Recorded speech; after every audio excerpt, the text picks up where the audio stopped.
Hi, today I'm going to be explaining the MC1R protein or the melanocortin-1 receptor to my sister who is in high school and is a junior but still doesn't know what she wants to go into. So this is the model I did for the protein, and it is located in the cell membrane of melanocytes, which are pigment producing cells. When it comes to the condition the mutation causes, it causes lighter fur coloration in beach mice, which provides crucial camouflage against white sand to hide from predators. As you can see, the MC1R, as you can see, here's my model, and the MC1R is a G protein coupled receptor. Its overall 3D shape looks like a bundle of springs. For the primary structure, it would be something like this if we were to chop it off right here, because it would represent a linear chain of amino acids. As for the secondary structure, the coils and the pipe cleaners represent the amino acid chains that twist into spirals called alpha helices.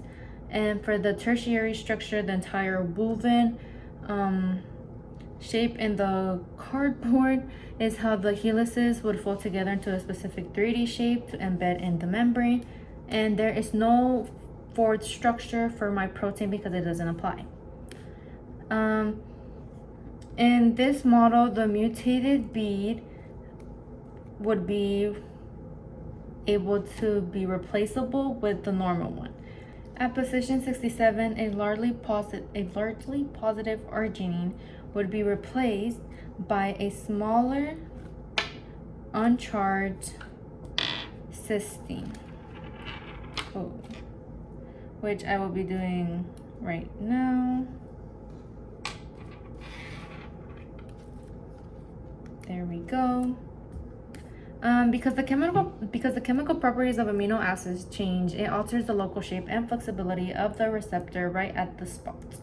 The mutation affects the cellular level by making the MC1R receptor underreactive, which it would struggle to send the chemical signals that tell the cell to make eumelanin, which is dark brown black pigment. Instead, the cell defaults to making phenmelanin, which is the lighter blonde red pigment. The effect of the organism is due to the cells producing lighter pigment, which the entire mouse would grow like colored fur.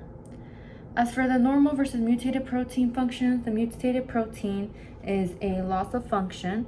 The normal protein is a positive regulator of dark pigment, and the mutation creates a receptor with refused signal activity. As you can see, the mutated protein would be at position 67, which is early in the protein change. And the arginine is a polar basic amino acid with long chains that ends in positively charged groups, which form hydrogen bonds or ionic salt bridges that stabilize the protein's internal shape.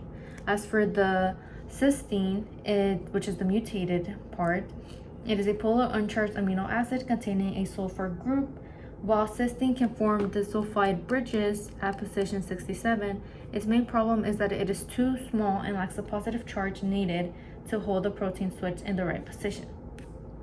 As for the limitations in my protein model, you can see it is static because real proteins wiggle, vibrate, and physically change shape when a hormone binds to them.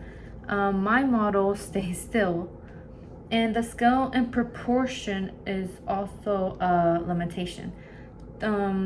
These pieces represent the amino acids, but in real life, amino acids are microscopic molecules, as well as missing environments, which would include real proteins being surrounded by water molecules, lipids, and other cellular structure that help it hold shape. My model sits still in empty air. And that would be it. Thank you.